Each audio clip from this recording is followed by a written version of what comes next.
What games do you like? Me? Anything with a good story, I guess. Visual novels?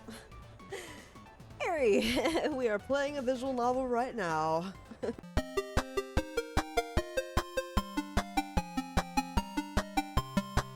Hey guys, it's Katie and welcome back to Lucid and Inciting Incident. In the last episode, we went to a text expo with Misaki.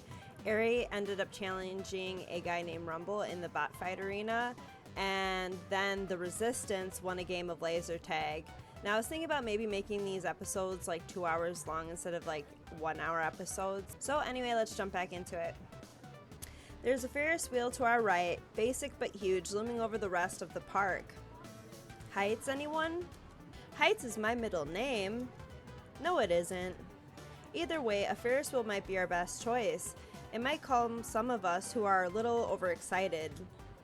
She sends a significant glance at Akira, who is currently sprinting to and fro, wildly flapping her arms and snorting. I'm a dragon! I'm breathing fire! I'm flying! I'm a dragon! Maybe there has been too much excitement for the day. Everyone seems to look forward to taking a breather. Right, Ferris wheel it is. Rui clicks and growls a little at Akira, who clicks and growls back. Then, thankfully, we head to the Ferris wheel without any more anomalies. The cars are small since the Ferris wheel is meant to fit as many of them as possible. They're only meant to fit 2 people. Guess we're paired off. Rui colors slightly at this. Everyone seems to notice. I pretend not to. I guess we are, huh? Hey, you and Cap should share a car. What makes you say that? Well, you're a pair. Why else? Akira. Well, Rui, if you make such a big deal. Anyway, I'm going with Masato. She shoots a very significant look at the rest of the group. Oh, of course. Misaki, shall we? I believe we shall. Then I'm off with her? Her name is Airi, you know. But I'd rather go with... Airi it is. What, do they think I'm blind? Well, that's settled. It looks like you have no choice but to ride in a car together. The others prance into their respective cars, leaving Rui and me in silence. That was quite possibly the most unsubtle way to get us together. I guess we should board? Yeah. Next time I see Akira, we're going to have a little chat. Rui and I slip into the next car, a cozy blue box with blue cushioned seats and blue doors and blue ceilings, dressed with white trim and white wood and white light. Rui eases comfortably into her seat, turning her head until she's staring out the window. After the attendant closes our door, the Ferris wheel begins to steadily chug upwards. Yama? The serious outline of her voice catches me off guard. I find myself curling my fingers into the cushion beneath me. What? I'm really glad I met you. My heart throbs unexpectedly against my ribcage. Nervousness? Shock? I immediately move to distance myself from the alien emotion. I know. Who else would be a willing victim of all your verbal abuse? Not that, you know. I feel like you don't hear it very often. I'm glad you're here, Yama. I'm glad I know you. I hadn't known that it was possible to simultaneously feel intensely cold and intensely hot. Something about her words is very discomforting, even while I feel warmth creeping into my limbs. I guess that if I wasn't here, I couldn't be glad, so by default, I'm glad I'm here too. Stupid, stupid, stupid. What am I even saying? Why do you always do that? Do what? Deflect attention off from yourself. Because I'm not worth paying attention to. Because why would someone as bright and adorable and winning as Rui care for me after all these years?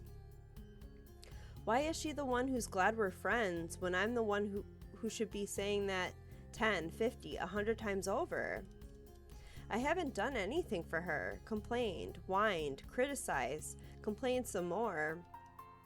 Who'd really want that kind of friend? I have fun when you're around. I like our bickering. I like watching your stupid competitions with Masato. Just be yourself, okay? I should honestly admit to myself that I'm touched, but I'm far too awkward for that. Well, I can't exactly be anyone else. Gosh, you really love to kill the mood, don't you? It's better than killing other things. Oh, Yama. You kill other things too, such as brain cells. It's so unexpected that it makes me laugh. The atmosphere instantly relaxes at the sudden injection of snark. We fell into silence after that breeze of humor. Rue resumes staring out of the car window. I glance around, searching for another topic. Scenery? Boring. Weather? Worse. Love life? Bad idea. I idly brush my hand against the window frame. It seems to breathe beneath my fingertips. Say, that's an idea. I reach my arms until they're touching either side of the car. Rue turns to me, questions weighing on her brow. What are you doing? Earthquake! My voice slips out unusually high and childish as I shove my body to and fro. Our car immediately begins to swing, creaking metallically beneath my weight. Rue pales and clings to her cushion. Stop that! Stop what? You know, if you shake it too much, we might fall. Fall? Like this? I feign crashing to the side, slamming into the car wall with more force than I probably should.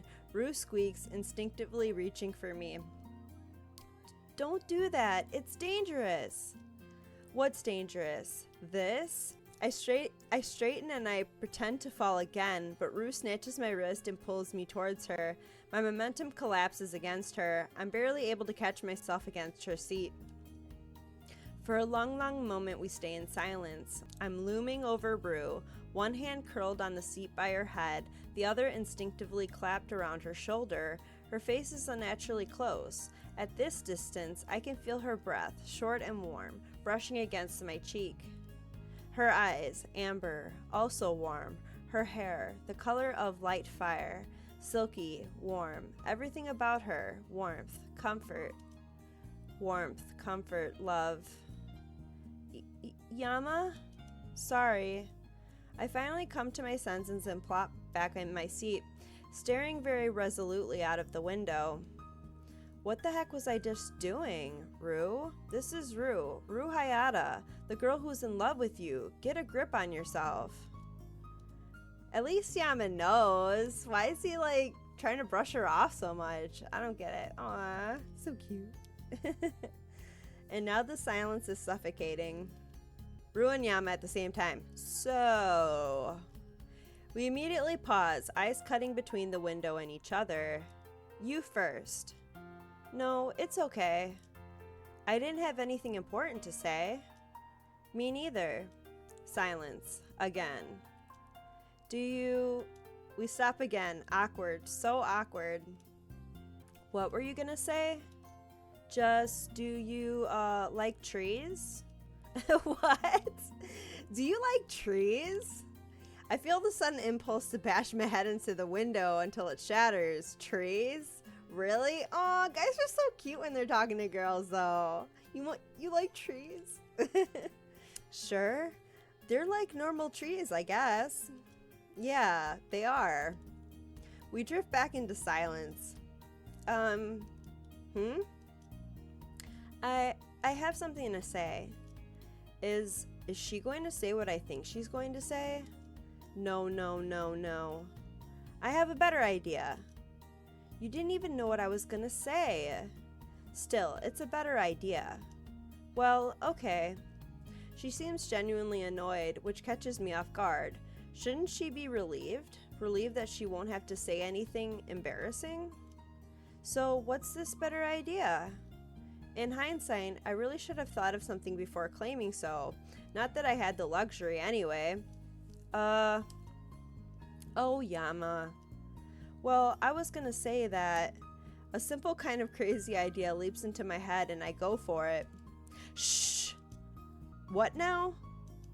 I immediately drop to the floor in an athletic crouch, pretending to search for something. Rue's face transforms as she curiously surveys my actions.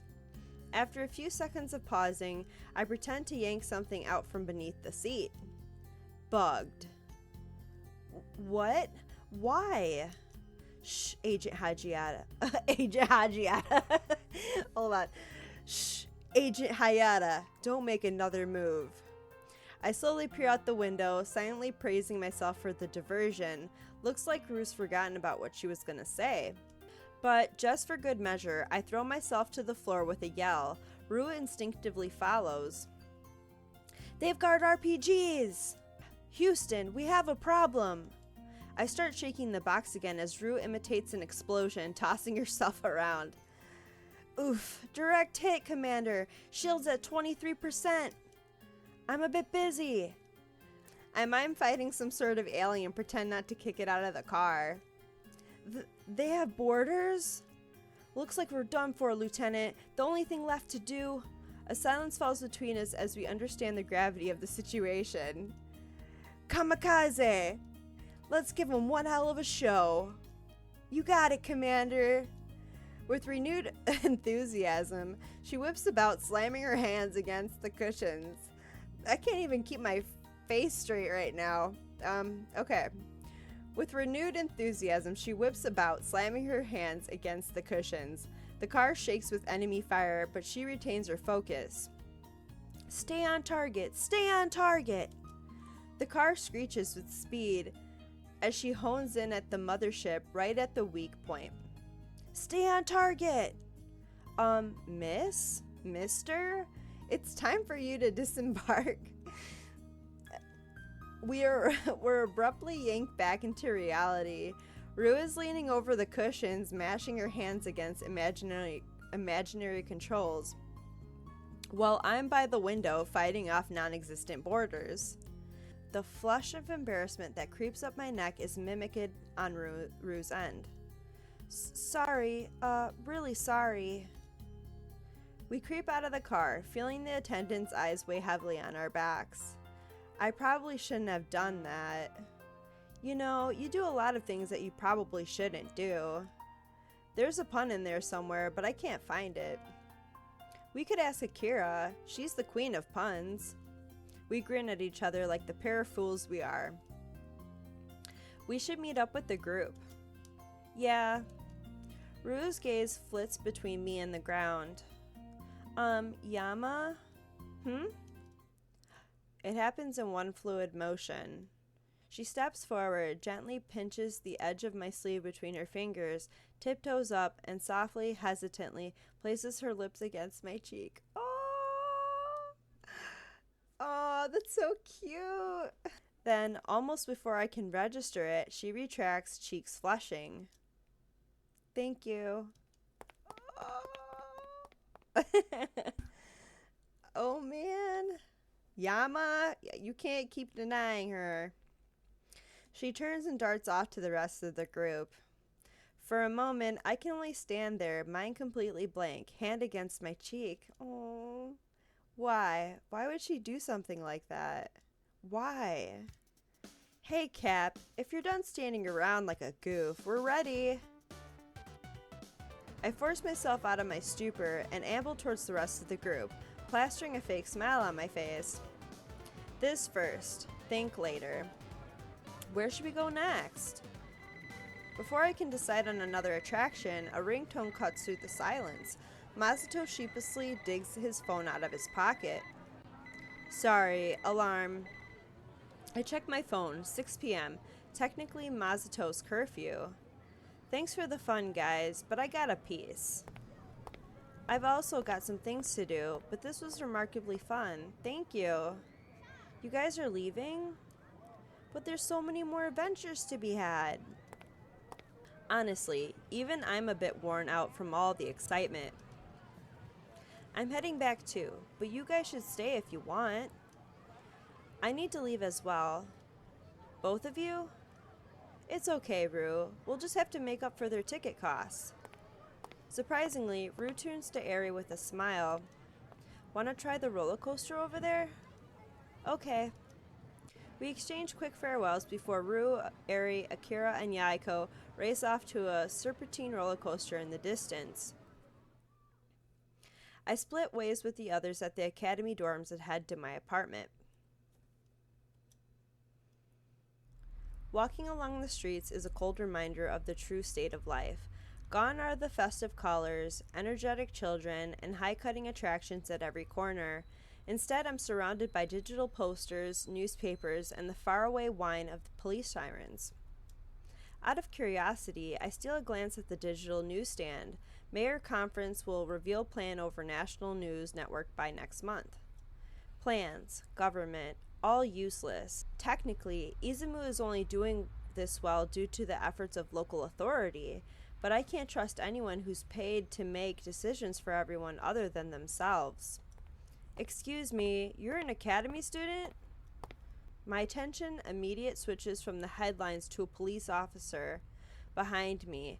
I immediately feel a thrill of adrenaline through my veins. Calm down. It's not like I've done anything wrong. Yes, sir. Where are you headed? Just passing through.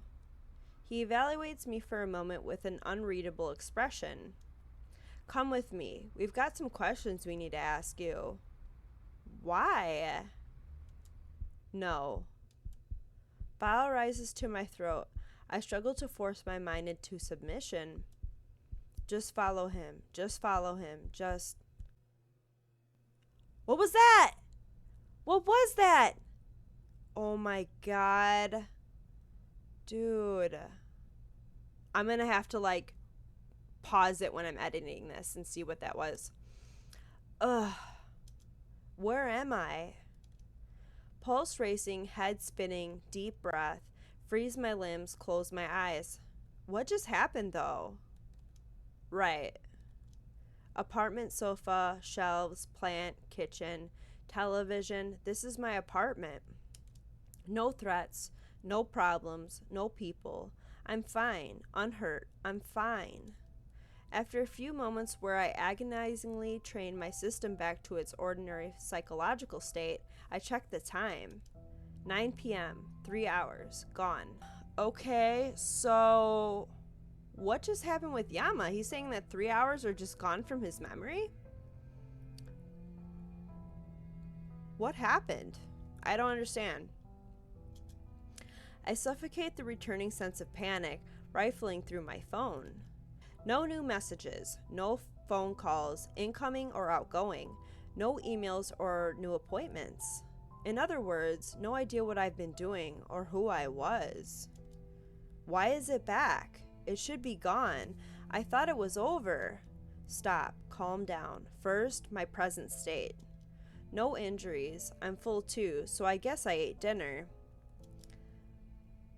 What did he black out? I noticed a handful of textbooks strewn around the coffee table. Was I trying to study? They're definitely my textbooks. So, I'm fine. For the moment, question is, what happened in the gap? I fumble over to the kitchen, digging my anxiety meds out of a cabinet. 5 years. 5 years since I've had to use these. Here I was, thinking that I'd never need them again, allowing myself to forget.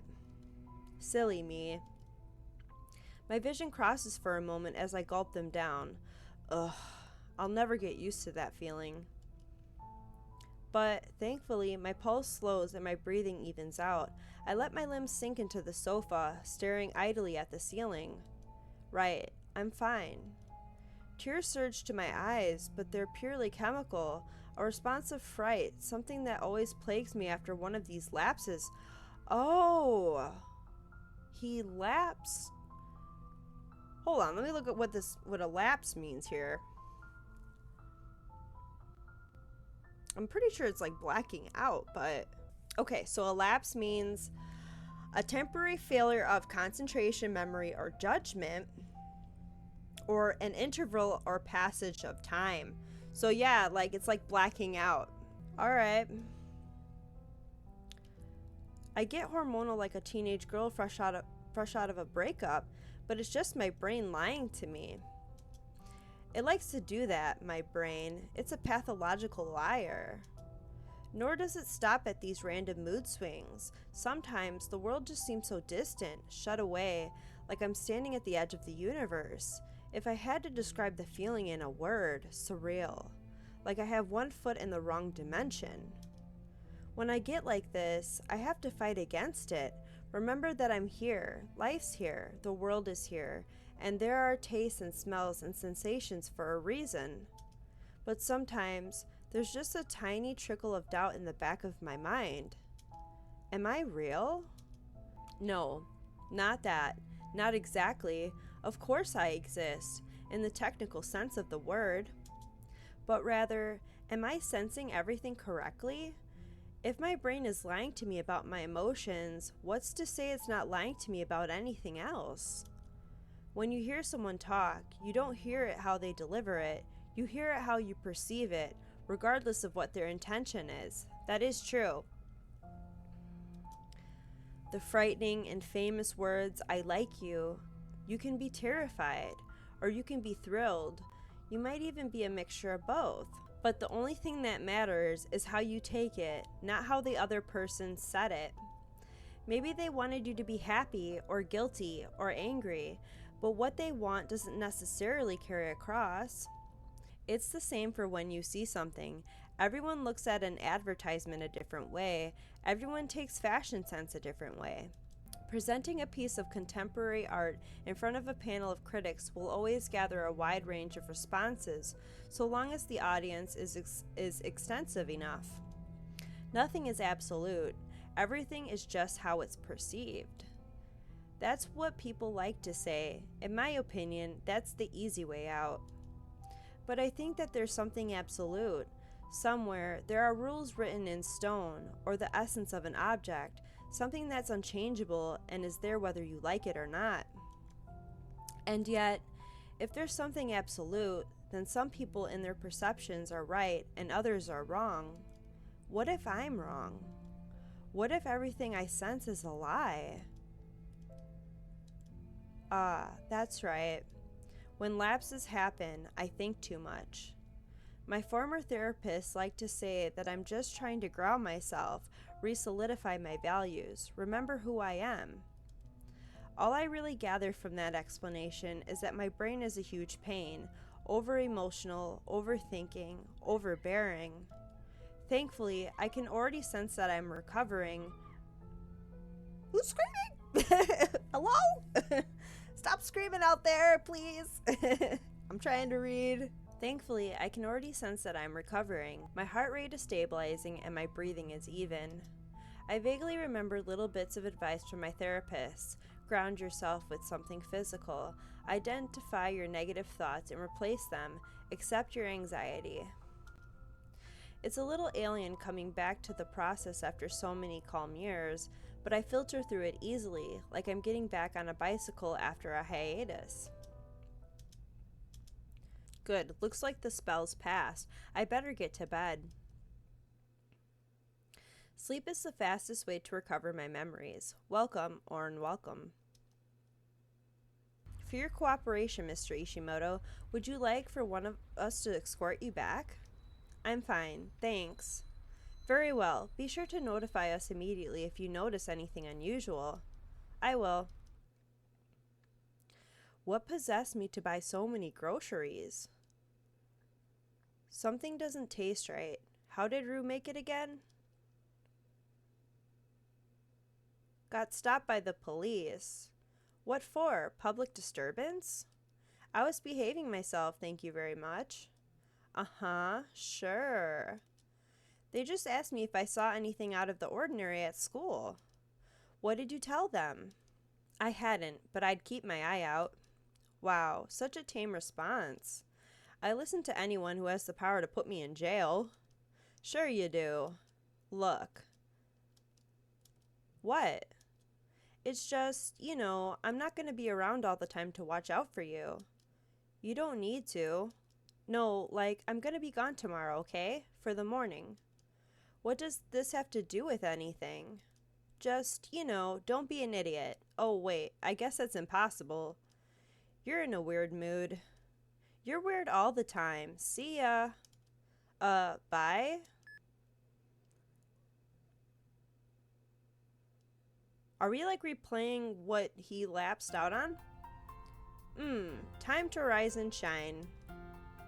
Sleep is a marvelous thing. Everything looks brighter after a good night's rest. And sometimes when you have random memory lapses, you get to recall events that you once forced to forget. For example, the police investigation. Thankfully, it didn't look like anything unusual. I should have known that, honestly, since I didn't find myself in prison. Bought groceries, made dinner, called Rue, nothing out of the ordinary. The only potential lapse trigger was being approached by the police, but from the looks of it, I had nothing to worry about. So that leaves me with a typical relaxing Sunday with nothing to do. Good, I can deal with that. What's this?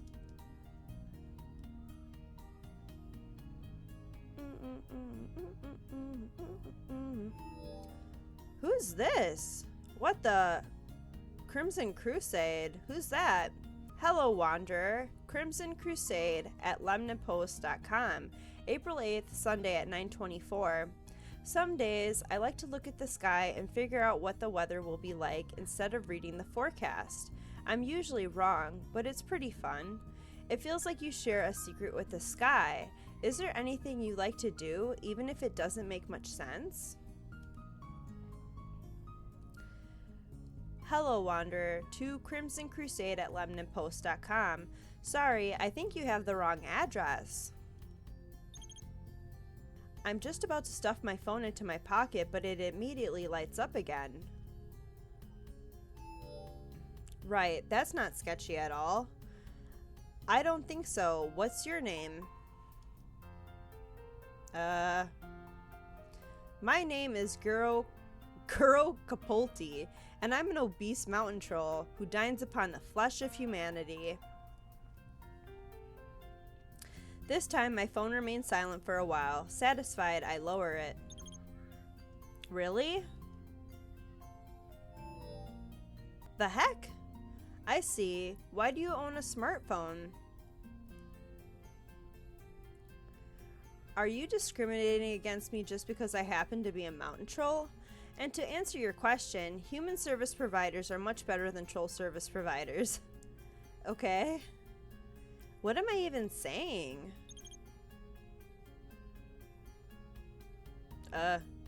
What do I do?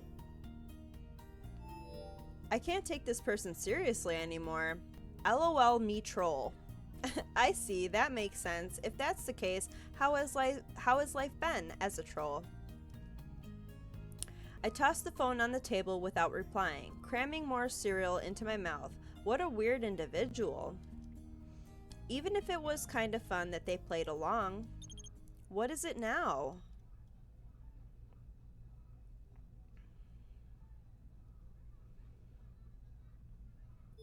Divine Master. Ishiyama, television, post-haste. Intrigued, I switch the television on. I'm greeted with yet another lovely news report. Trustworthy sources have informed us that the sudden string of disappearances has increased to 3 innocent students. In this trying time, we must look not only for assistance, but for the truth. It is well known that the authorities have recently set their sights on demolishing the infamous forest of Izumu.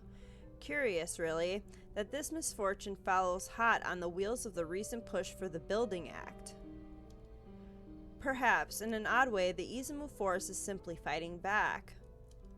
I immediately shut it off. Sensationalist news, as usual. What did Shigure want me to see?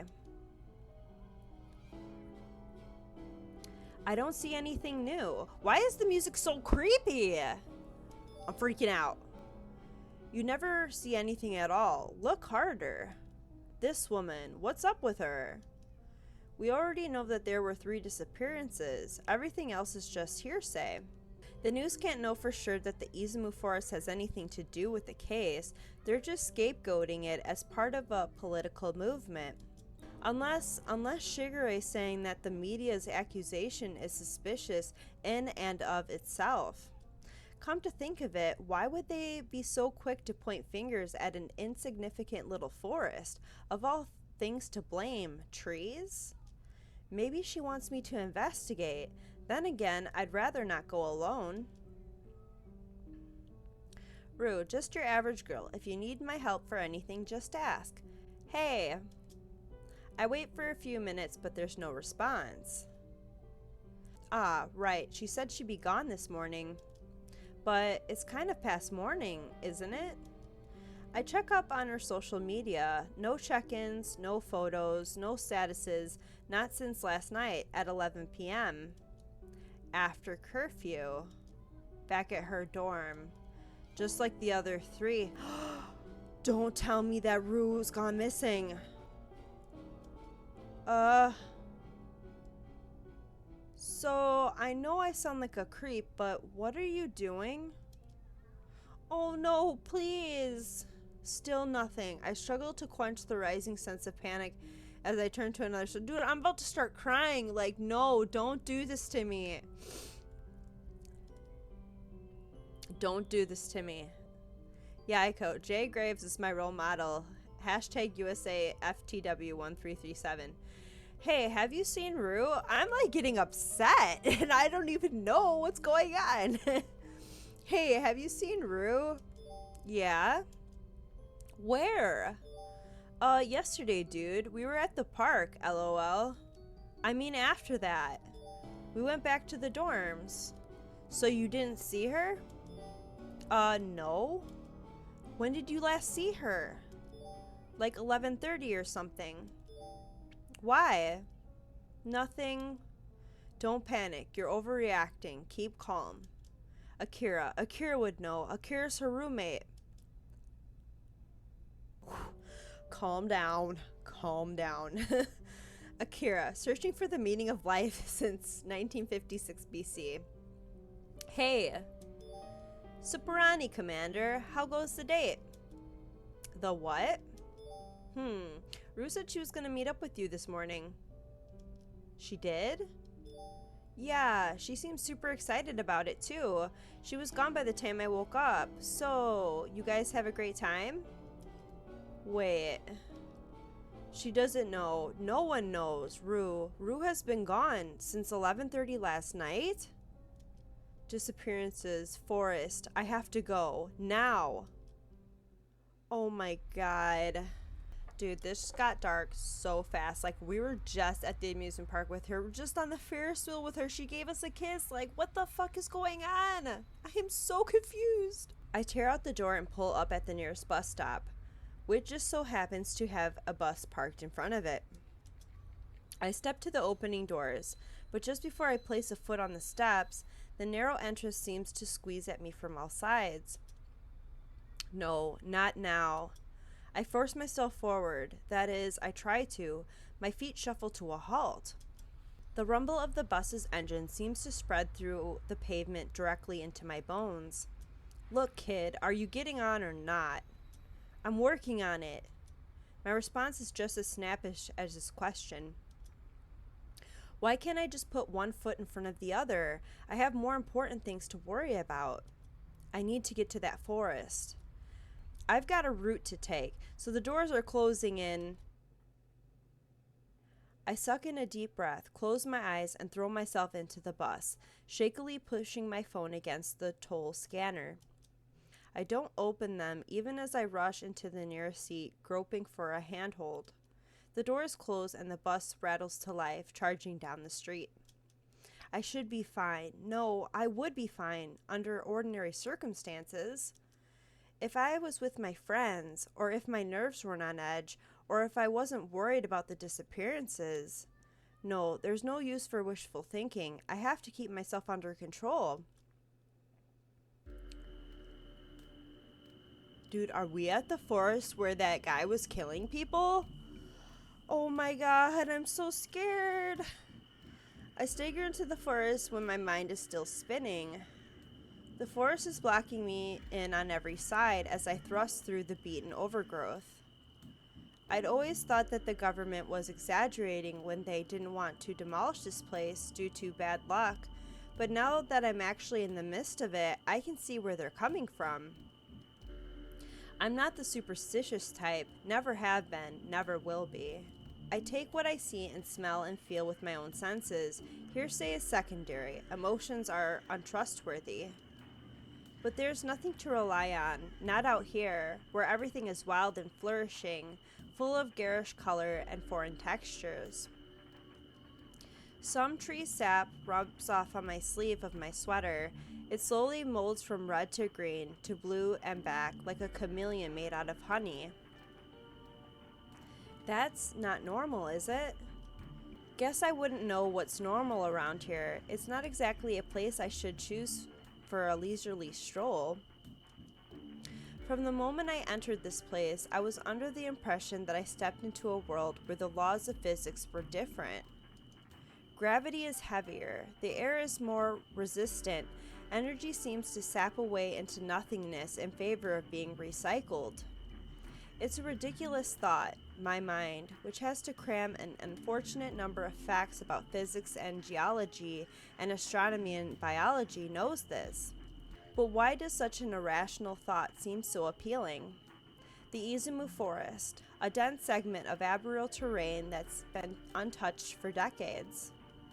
When Izumu was growing, the solution seemed obvious. Cut down a good part of it to allow room for new residential areas and corporate buildings. A rational idea, an agreeable idea. So they started demolition with a team built of ordinary, competent individuals ready to do what they've been doing for years. Except when they entered the forest, everything went wrong. In the span of a single day, the group of demolition experts deteriorated into a ragtag bunch of fleeing victims, each claiming a story more ridiculous than the last. A went crazy and killed B. The bulldozers became possessed and started trashing the equipment. Aliens dropped down from UFOs and lasered the charges. The thing was this, only half of them had come back alive. Of those half, not one was declared sane. They were all sent to asylums, where they wasted away until their death. This forest kind of reminds me of the forest in Japan where a lot of people commit suicide. Like, it just gives me like this creepy feel, like kind of like that. And it is based in Japan, this game. Well, in the game, you know what I mean? So, I don't know, it kind of like gives me the same feel for it. It was the gossip of the town, the equivalent of an internet sensation, the Bermuda Triangle of Japan. What glorious entertainment! A lovely horror story to tell at slumber parties, a stock moral warning for environmentalism, a feast of fodder for the tinfoil hat conspiracists. After all, humans are endlessly fascinated by the misery of others. Over time, the thrill died down. Nothing out of the ordinary was captured on footage. People stopped visiting the area. The Wrath of the Forest was just another urban legend. But after I researched the event in middle school, after I found that it was a true story, it lurked constantly in the back of my mind. Oh my god, so it was true?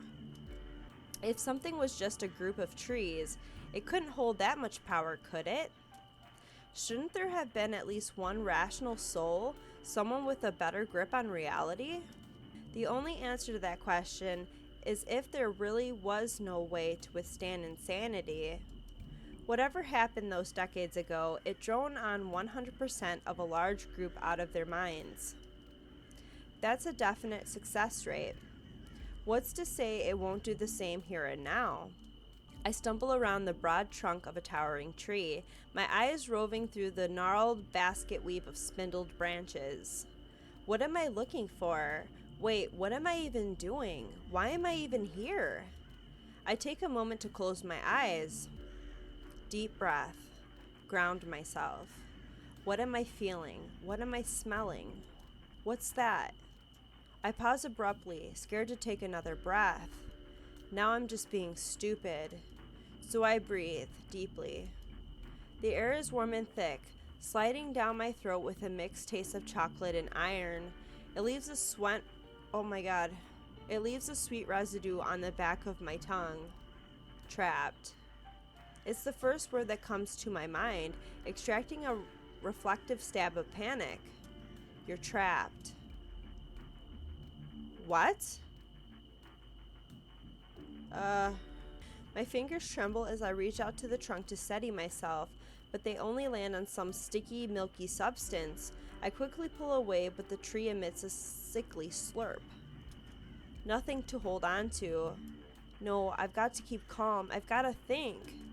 Someone's depending on me. Who? Who's depending on? Shigure? Shigure wants me to... No, wait. Somebody needs my help. Someone... Rue. Rue has been gone since last year? Yesterday. Yesterday Rue was gone, and today Rue was gone, and she might be gone forever. You're alone. I roughly shake my head to dispel the fog in my mind. Rue's depending on me. If Rue was kidnapped, would she even be in the Izumu forest? Why am I... Oh, Shigure's task, to investigate the forest? Everything's mixing up in my head. Shigure, kidnapping, Rue, forest. My foot suddenly collapses on something solid. It crunches beneath my feet, and a sweet vapor wafts to my nostrils. I don't want to click next. I do not want to click the next. I have a bad feeling. I don't like this. I sluggishly turn my gaze underfoot, lifting my shoe. What? What the hell? Bones. Rue's bones. Stabbed into the ground like incense at a funeral. What? They open their mouths. They start laughing. Their crackles grate at my eardrums, freezing my veins from the inside out. Late, late, late. No. I stomp at the bones. They fragment to pieces beneath my feet. The scent only intensifies until it clogs my nostrils. I'm not late. The bones melt, twining and streaming into the earth, a black pool immersed in caramel. They're gone. I'm free. I'm gone. It's okay. The pool congeals into a humanoid figure and sludges over my shoes, dripping blood against my legs. What is happening? I'm so confused. We'll be fine. No. No, no, no, no, damn it. I blindly reach into the pool, flinging my arms, tearing it apart. It burns my hands into crumbling residue, but I continue to stubbornly retch at it. It's okay. Get out! Finally, the pool shreds into bits. Merging along my arms, my hands rematerialize. The fingers are stained with blood. No. We'll be fine. No! I shake my hands rapidly, but the liquid stubbornly clings to my nails. I rub them against the grass, but even as the ground stabs into my fingers, the blood refuses to budge. What's wrong? Shut up. Shut up! You're too late. I'm not late. I'm not. I don't understand. What is happening? I can't handle this. Not anymore. I sink to the ground, overwhelmed with darkness. Bones dance before my eyes. Hey. I jerk up, vision eerily clear. I'm still shaking uncontrollably with my mind blurry. No blood, no bones, no pool. Does his lapses make him hallucinate shit? Like, what just happened? Was that like something the forest was doing to us, or like what? What just happened? What are you doing here? Who is this guy? Oh wait, I think okay, we've seen this guy not club recruitment day. It was one of the days where we went like to see what kind of jobs that were available to us at school. And he was hanging with Elizabeth and what is that brown-haired girl's name? I don't know. I can't remember her name right now. But yeah, he was with them. So he's a police officer and he's clutching his hand. What is that about? That's a little creepy. I jump at the sharp voice, which is coming from a stern policeman standing a few meters away. Why is he here, though? My first reaction is relief. Another human being. No more than that, a police officer. Someone who can get me out of here. Then I notice that his fingers are gliding over the electric baton at his waist. I quickly raise my hands, trying to pull myself together. Izumu citizen, Yama Ishimoto. ID? It takes me a moment to recollect the digits through the haze in my thoughts. 532 4895 643 634. I mean 532 4895 634.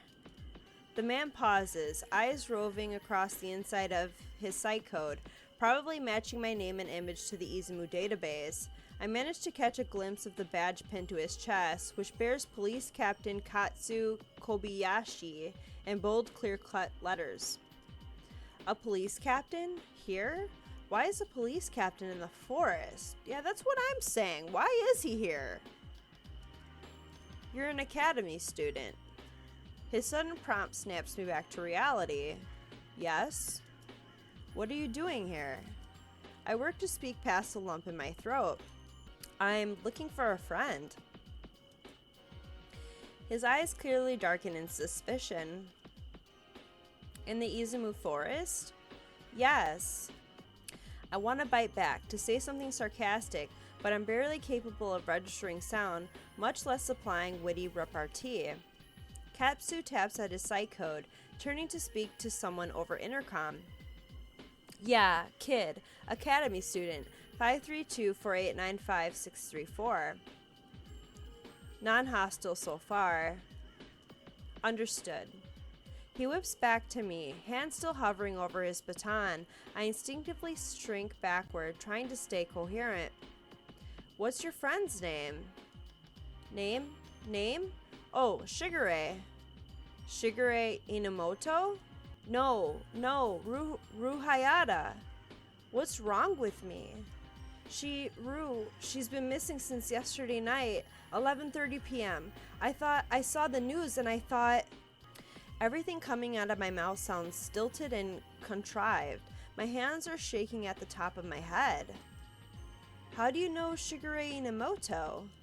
I do. I know her.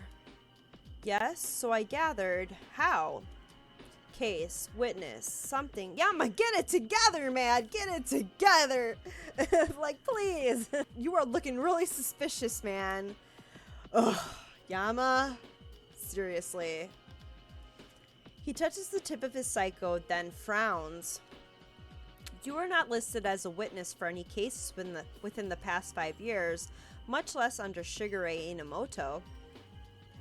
Panic bubbles in my stomach and out of my mouth. Assistant. I'm her assistant. You can ask her. What business would Inamoto have in the Izumu forest? I don't know. Just stop. Stop it all. Look, Yama Ishimoto, I'm not sure you're aware of your position.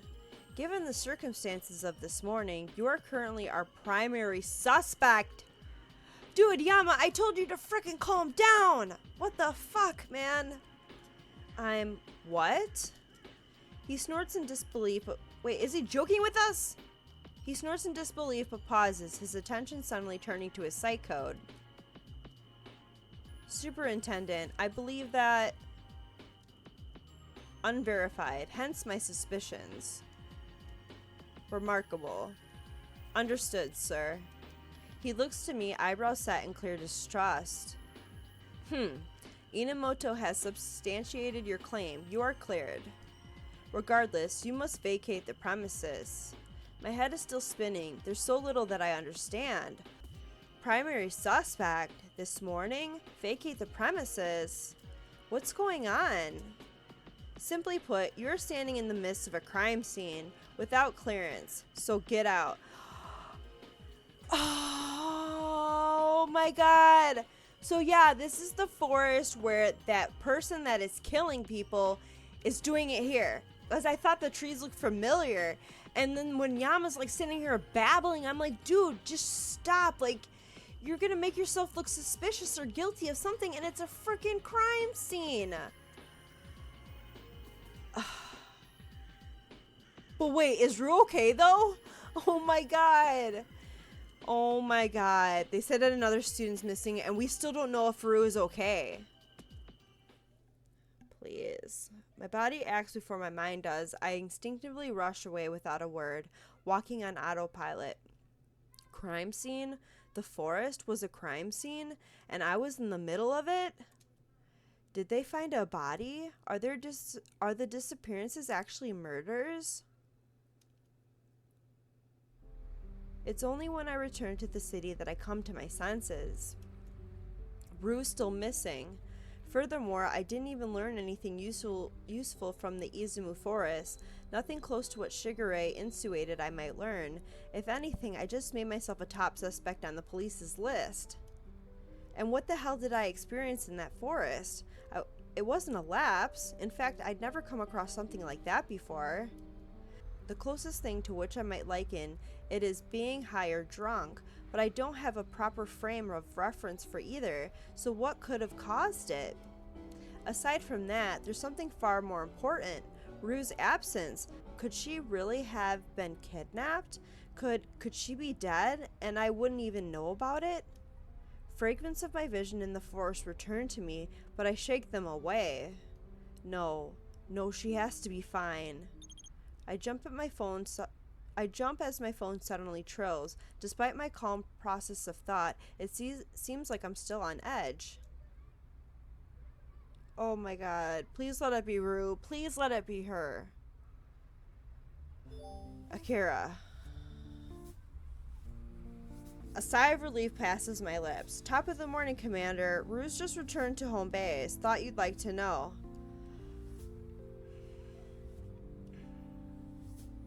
I don't even know what to say right now. Like, I almost had a freaking heart attack. I was almost starting to cry in the beginning because I thought that she was the next person to go missing.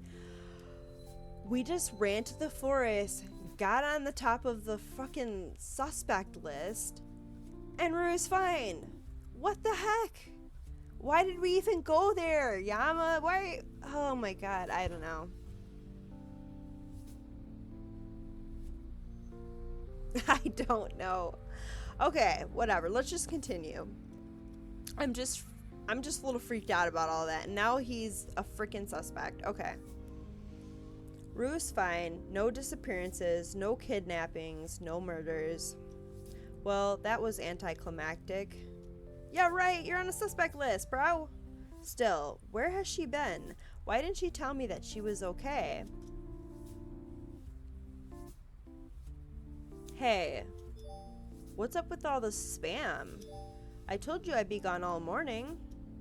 Anger burns through my veins and I jam my phone into my pocket. Shit just got freaking real today with this episode. Ugh. Spam? Does she know what I've gone through this morning?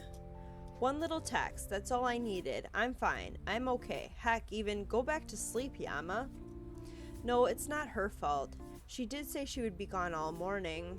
That's true. She did say it. And maybe yeah, Yama's just freaking overreacting. Damn, I'm a wreck. Now what?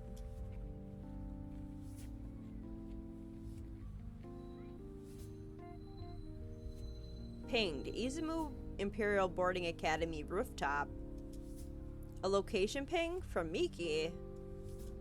Did we arrange something? I don't recall any recent conversations with her. Ah, that must be the explanation. Misaki, I'm currently alive and a model. Sorry, that was meant for Yahiko. So it was just a mistake. Wait a minute, Yahiko? Why is she meeting Yahiko on the school rooftop? No way.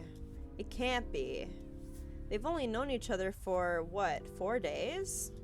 And Misaki has more common sense than that. I need to get to that rooftop. Dude, Yama's just like running all over the freaking city. Like, what are you doing? Okay. A swipe at the entrance gate and a hurried sprint later, I break onto the rooftop, bracing myself for horror. Instead, I find, well, not a confession scene, thank goodness. A mass of people are scattered about. Some are donned in festive clothing, while others are clad in black jackets emblazoned with crew on the back. Among them, a stocky man yells through a large megaphone. Hey, the foot candles are too high. Get me a scrim. And you? Where the hell are you putting that sandbag? It's a C-stand, you idiot. Put it on the other leg. Sorry, director. Shizune, where the hell is your kimono? I need you fitted right now. Is this a film set? Why are they shooting here on the school's rooftop of all places? Intrigued, I decide to take a closer look. Judging by their setup, it seems like they're trying to replicate a festival. Booths are aligned straight down the pathway.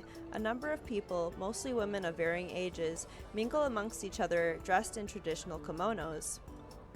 A brilliant flash of bright purple catches my eye in the sea of dull colors.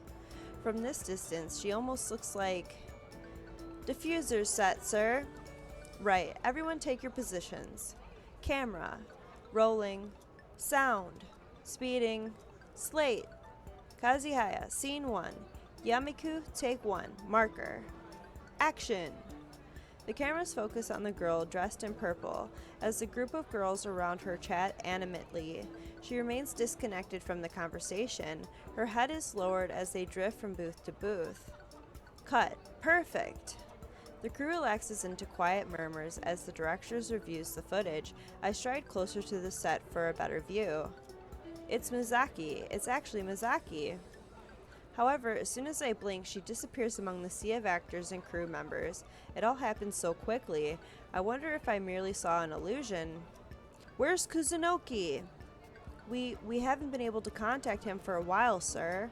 What do you mean haven't been able to contact him? He's the other talent. His manager's not picking up. I need Kuzunoki for the next shot. Give me Kuzunoki. Yes, sir. Yama? I almost jump at the sudden voice behind my ear. Misaki is holding a bottle of water, her eyes wide with surprise. This is no illusion. For a moment, my mouth runs dry at just how stunning she looks. You look nice. Fantastic. The paradigm of verbal eloquence right here. Thank you. What are you doing here? Huh? Here? Where? Where am... Oh. Yeah, about that.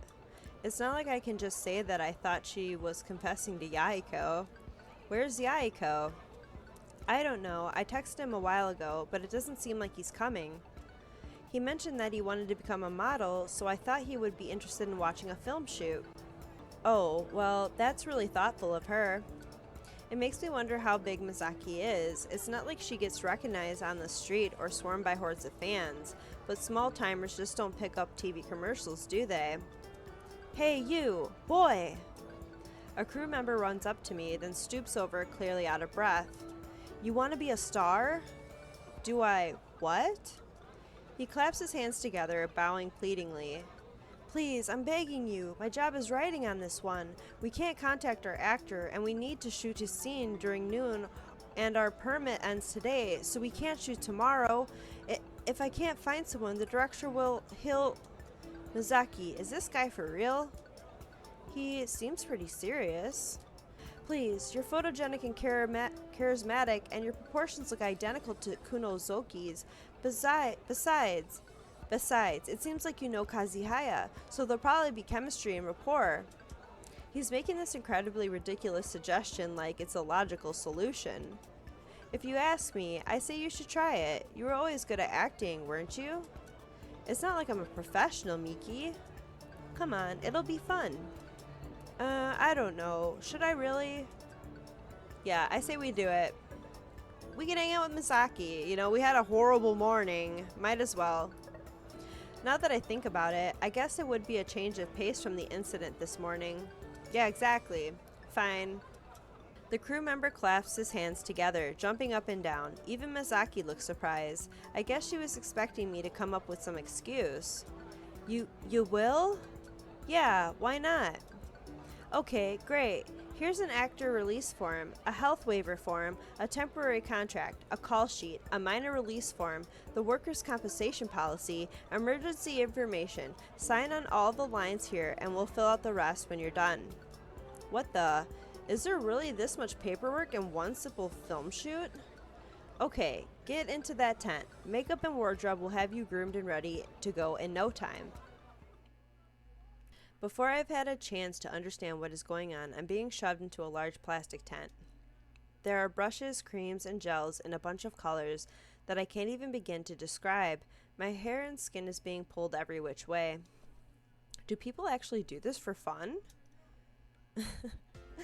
What, Yama? When I'm finally out of the hectic buzz of activity, a crew member takes me beneath the wide spread of a dark umbrella where Misaki is casually sitting on a tall back stool immersed in her phone. I always thought she was beautiful, but in this pose, one leg crossed, elbows tucked in, chin tilted ever so slightly, she looks like a legitimate model. I shift my eyes elsewhere, clearing my throat. So, 1 second. She taps away on her phone in stoic silence. What's the urgency? I'm updating my status. What? Patter, social media, microblogging. Her responses are terse as the brunt of her attention is honed in on her phone. She doesn't even spare me a glance.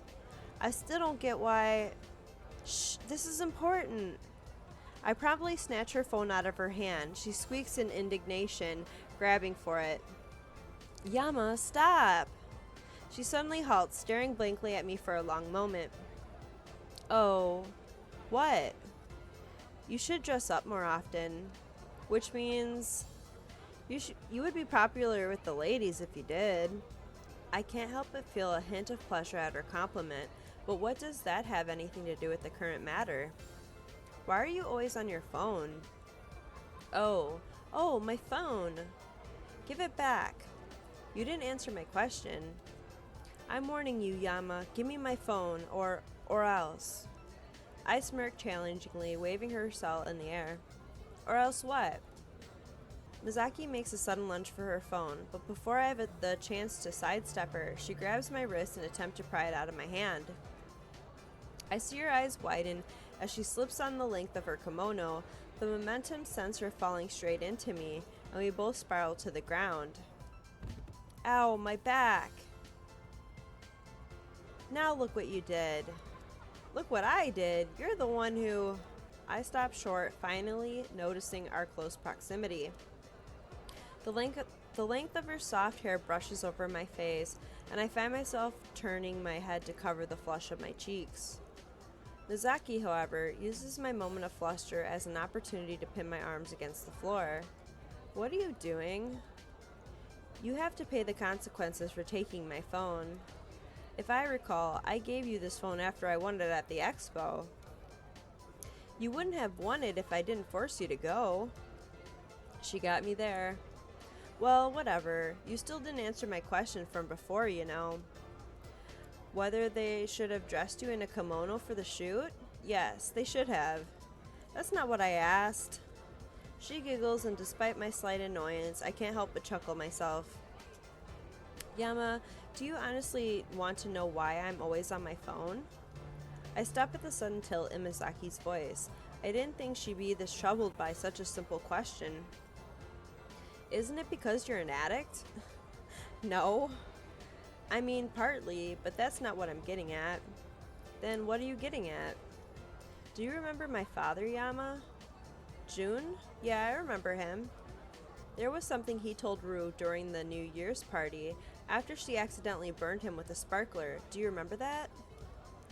Of course, she was bawling her eyes out for hurting him, typical Rui. Clearly, he was in pain, but he just laughed it off and told her not to cry, that it'd be at least a cool scar for him to remember her by. When I left Seto, I realized I didn't have anything to remember you and Rui. No pictures, no keepsakes, not even a cool scar. She loosens her grip on my wrist and gingerly plucks her phone from my hand. She brings up her screen to my eyes. Her patter status reads, "A wild Yama appears. Glad he's helping us with the shoot. Look how excited he is." Attached to her status is a photo of me being dragged into the tent by one of the crew members. And just like the last photo she took of me at the Tech Expo, my face is twisted awkwardly here too. I figured this would be a good way to remember our time together. Oh, here's one I took of Rui from yesterday. I smile bitterly as she scrolls to another photo. To see Misaki so concerned about forgetting Rui and I, it's clear that she never wanted to leave Sato, yet all we could ever think about was how it affected us. Just how selfish were we? How selfish was I?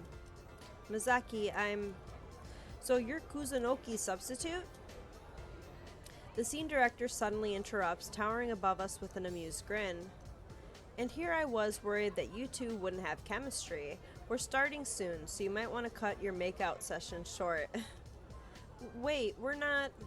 Here's the script. Memorize a quick, Ishimoto. You have 5 minutes.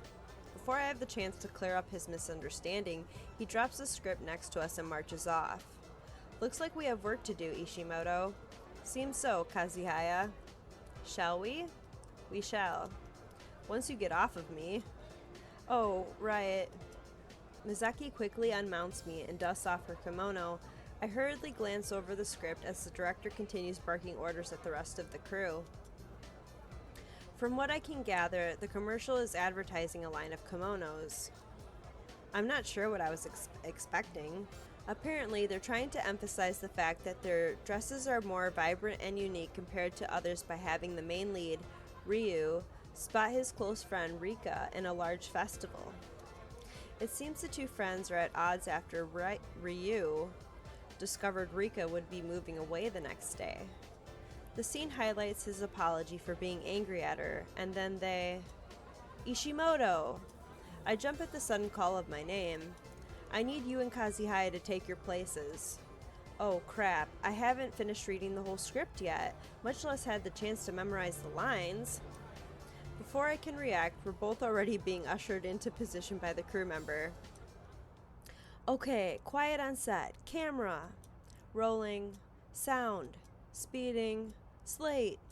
Kazuhaya and Ishimoto. Scene 2. Yamiku, take 1. Marker. Action. For a moment, I remained there, frozen in place. I was able to remember some of my lines, but it looks like I'll need to ad-lib the rest. I think I've heard most commercial actors do it all the time. But then again, I'm not a commercial actor. Before the director has a chance to scold me for stalling, I will my legs to move forward through the crowd anyway. Rika? Where are you? I call out shakily, but at least my panic fits the scene. That's convenient. It isn't long before I spot a familiar flash of purple. I rush towards it, cameras following my every move along the way. Rika! Misaki smoothly turns to me, hand over her mouth in surprise. I double over, pretending to be more out of breath than I really am. Whether it seems believable, I haven't a clue. Ha. Ha. Ryu? What are you doing here? I draw myself up, looking her straight in the eye. I'm so glad I found you. Why are you here? I thought you never wanted to see me again. I'm sorry, Rika. My mind goes blank. What comes next?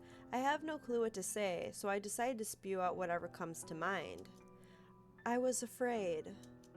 I notice the crew exchange perplexed glances, but they continue filming. I was afraid that you were never coming back, that everyone I got close to would only leave me, and that I'd end up alone. Misaki remains silent. I can't tell if she's just confused that I'm not following the script, or whether she's wondering if there's some deeper meaning behind my words. It's stupid, I know. I was so worried about myself. I never really considered how you must have felt. I'm sorry. Misaki catches her breath. In the lighting, her eyes look glossy. I step forward, intertwining my fingers around hers. You'll forgive me, won't you, Rika? Ryu. Misaki wraps her arms around my waist, burying her head in my chest. Honestly, I've missed you. I've missed you too. She looks up at me through her tears, and I suddenly find her face awfully close to mine. I pull away instinctively, absently rubbing my arms in embarrassment. Cut! Before I know it, director's marching towards us with a scowl. What the hell was that about? Sorry for messing up my lines, sir. I'm not talking about the lines, I'm talking about the damn kiss. Kiss? Don't tell me, you didn't even finish reading the script, did you? He thoroughly kneads his temples, sighing deeply.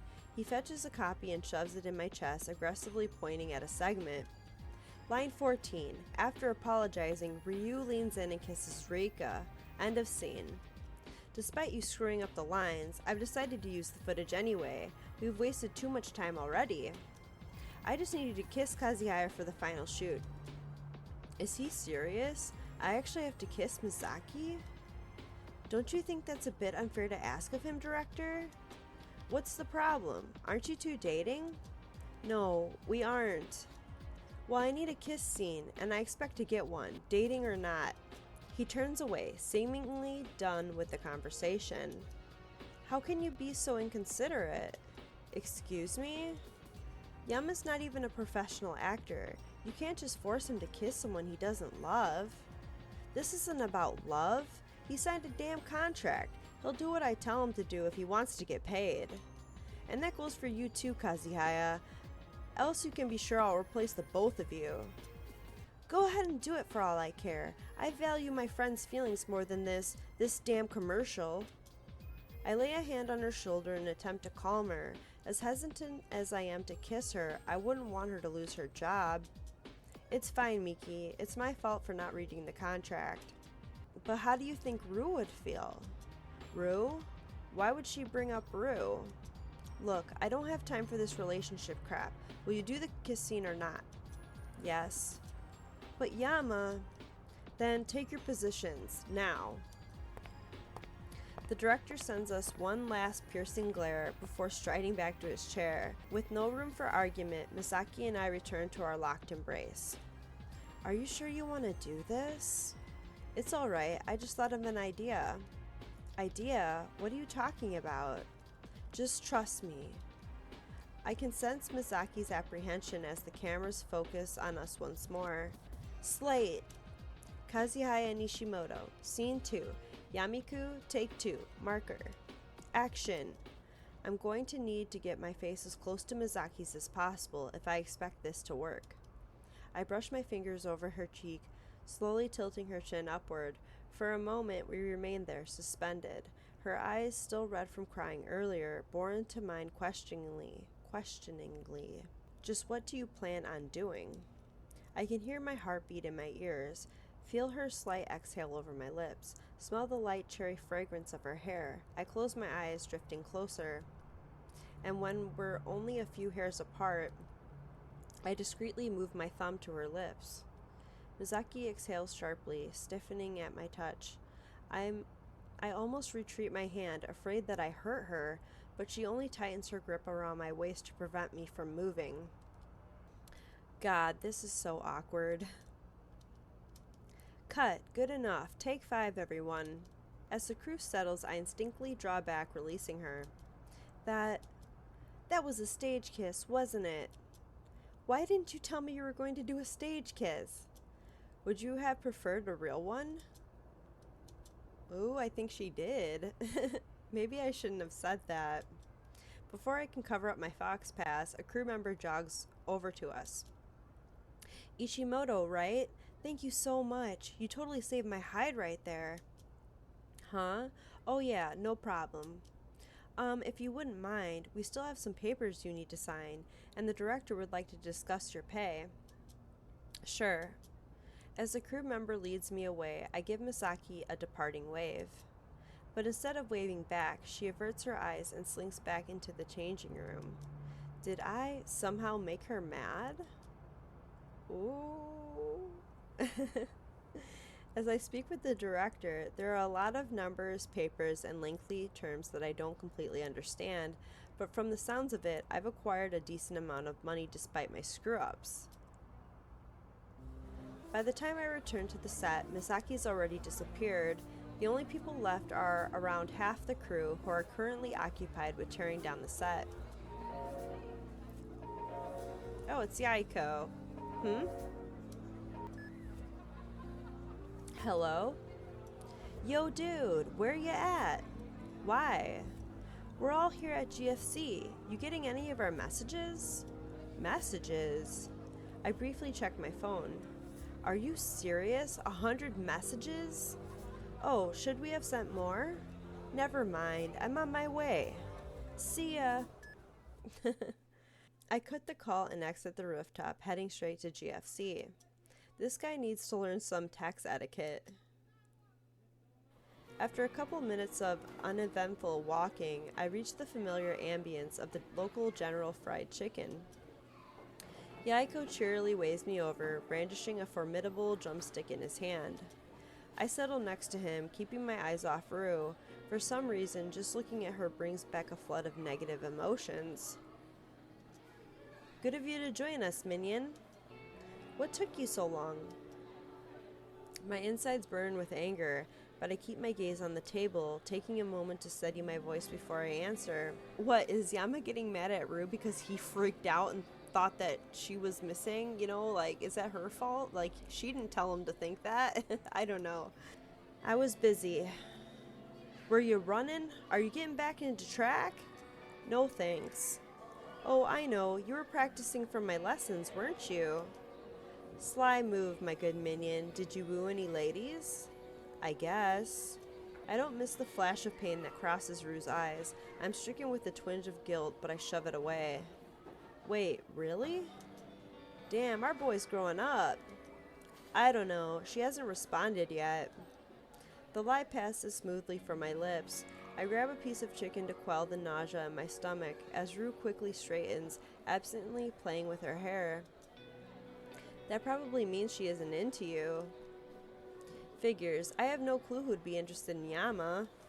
I tighten my grip on the table with my free hand, fighting to stay calm. Maybe. There's no reason for a girl to wait if she's interested, right? Right. If she liked me, she would have told me right away. Yama, why are you being like that? Stop it. Exactly. Damn, I'm a jerk. Yeah, you are. I angrily tear into the chicken, biting with such force that my jaw aches. Yahiko stares between me and Rue, concern lining his brow. Are you two okay? Huh? I'm fine. It kind of feels like you two got into a fight. We haven't. She says this hesitantly.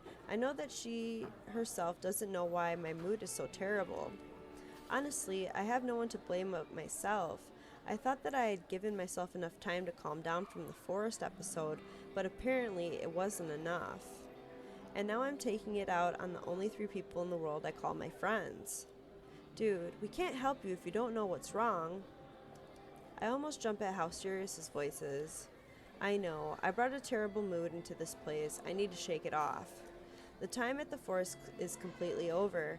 My only task for the rest of the day is having fun with my friends, and fun doesn't come with a sour attitude. Yeah, exactly. Sorry, I heard a pretty creepy story this morning, so I'm a bit on edge. That's pretty much the whole story when I boil it down. It sounds pretty pathetic. A creepy story?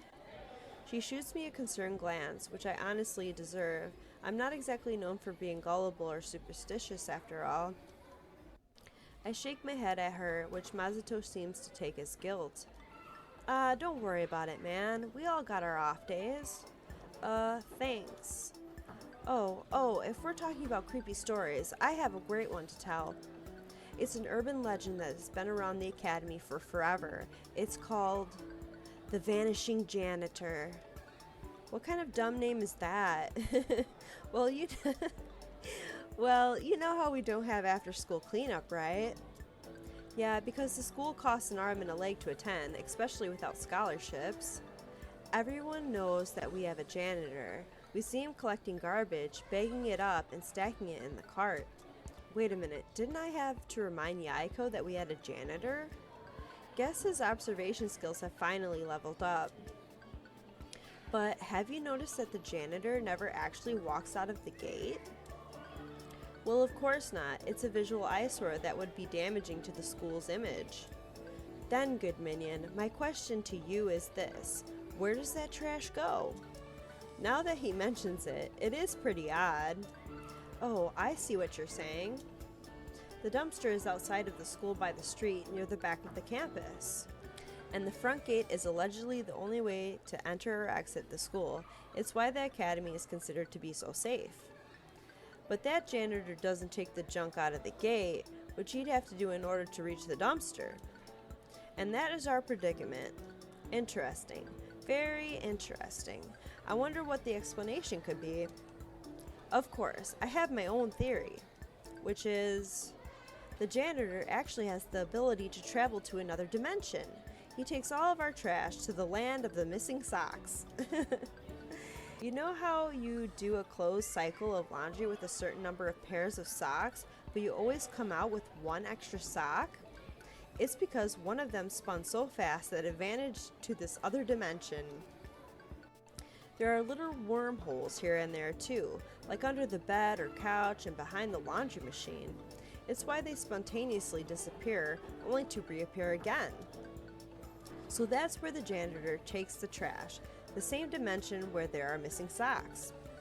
That is simultaneously the most brilliant and most stupidest idea I've ever heard from you. I agree with that. You lost me at dimension, man. Ha, your plebeian mind simply can't comprehend my sheer intellect. It's sheer, alright, but not in the sense you're thinking. Well, now that Yahiko's finished with his conspiracy theory, what do you guys want to do for the rest of the day?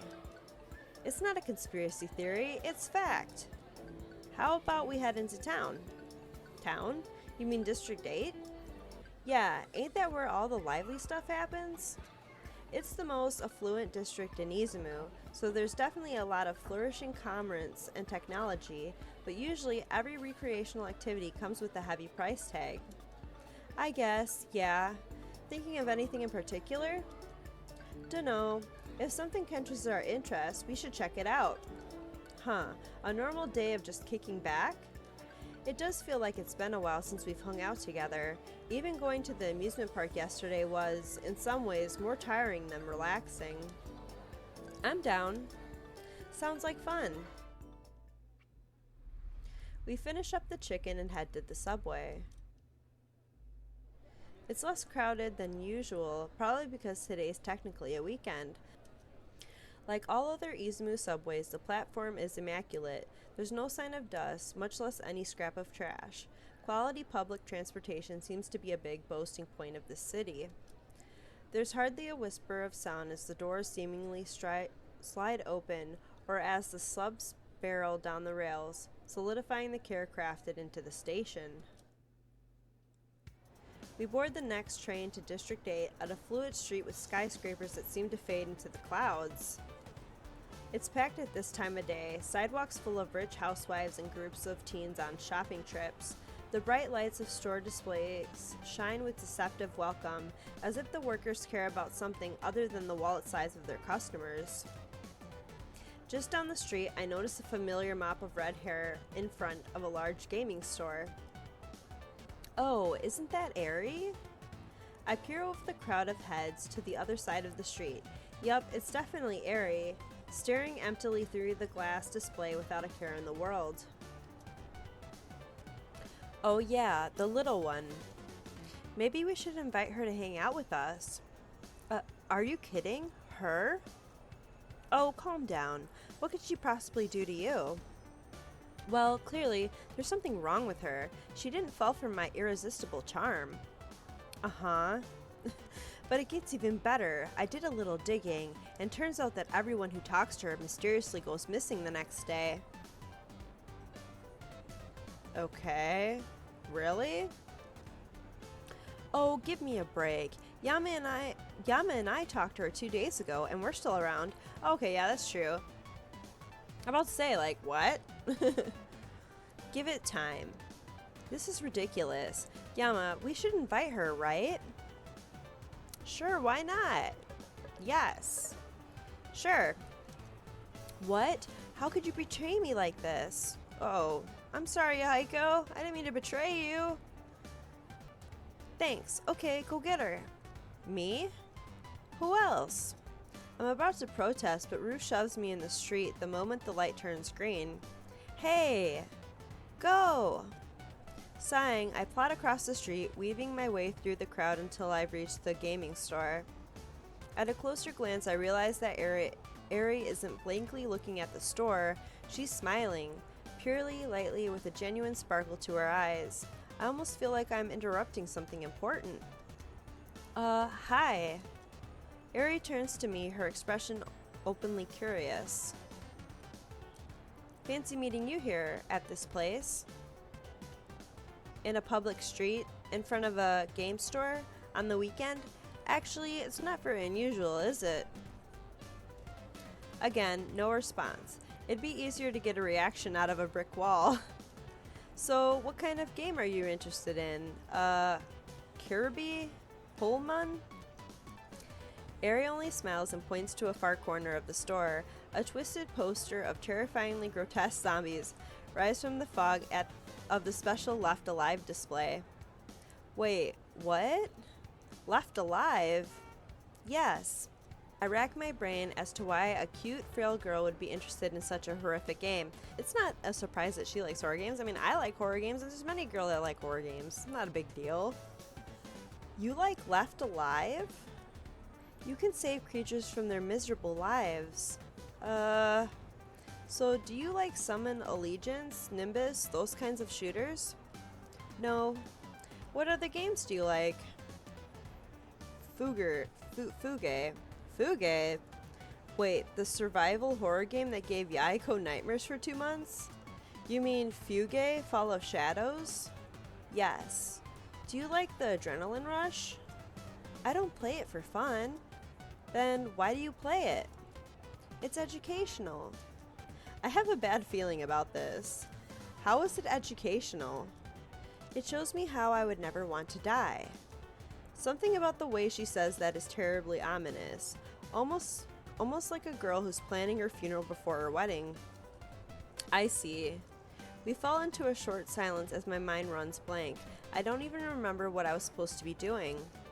What games do you like? Me? Anything with a good story, I guess. Visual novels? Airi, we are playing a visual novel right now. Sure. What kind? From what I've played, Unright, I guess. Destiny Departure Dawn was long but good. And Kanpeki Shunin, I guess. Great. Way to sound certain. Airi's gaze drifts off into the distance. I can't tell if she's thoughtful or bored. Maybe talking about visual novels bore her. What was I supposed to be talking about again? Gosh, you take forever. Rue pops up next to me, almost as if out of nowhere. So did you. Me? Crossing the street. I was giving you time to invite her, you idiot. Oh, right, hanging out with us. You want to join us? We're gonna do something fun. Probably. That sounded really creepy. What? We don't actually know what we're doing. Well, how about this?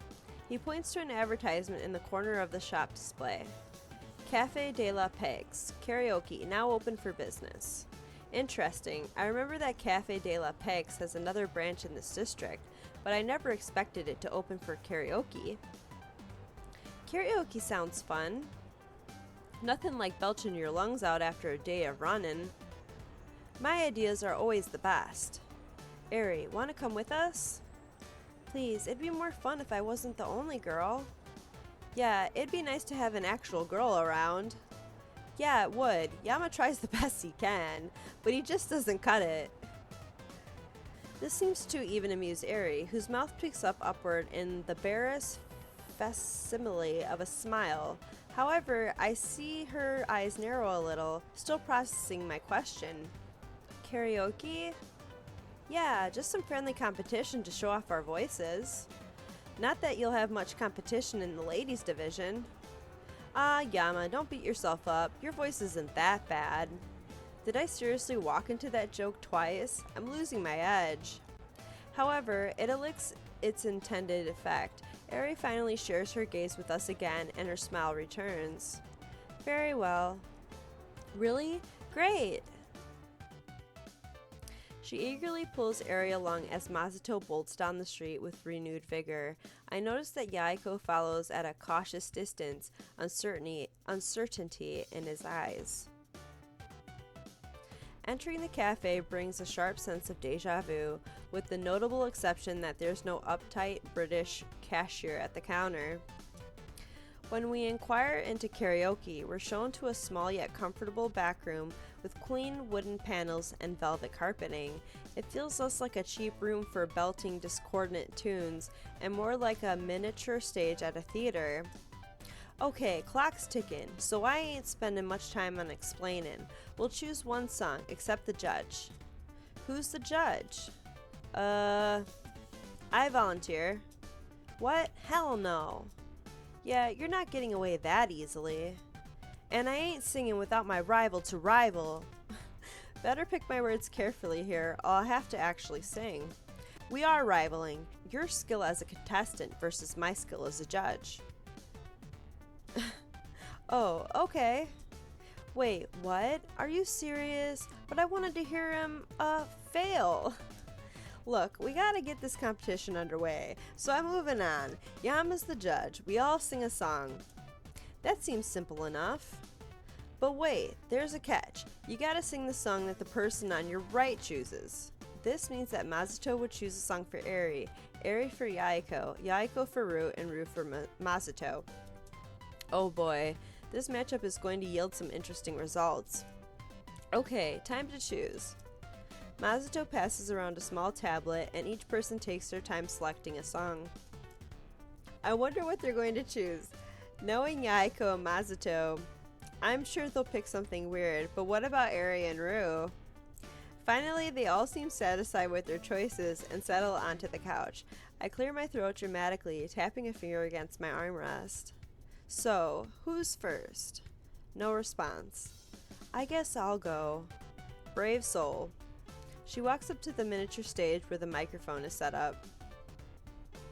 Alright guys, I'm going to end this episode right here. Make sure you share the content. If you're enjoying my playthrough of Lucid 9 Inciting Incident, please leave a like. Let me know what you guys thought down in the comments. And make sure to subscribe and click that bell button for future notifications for when I upload the next episode of Lucid 9 Inciting Incident. You guys have a great night. Bye!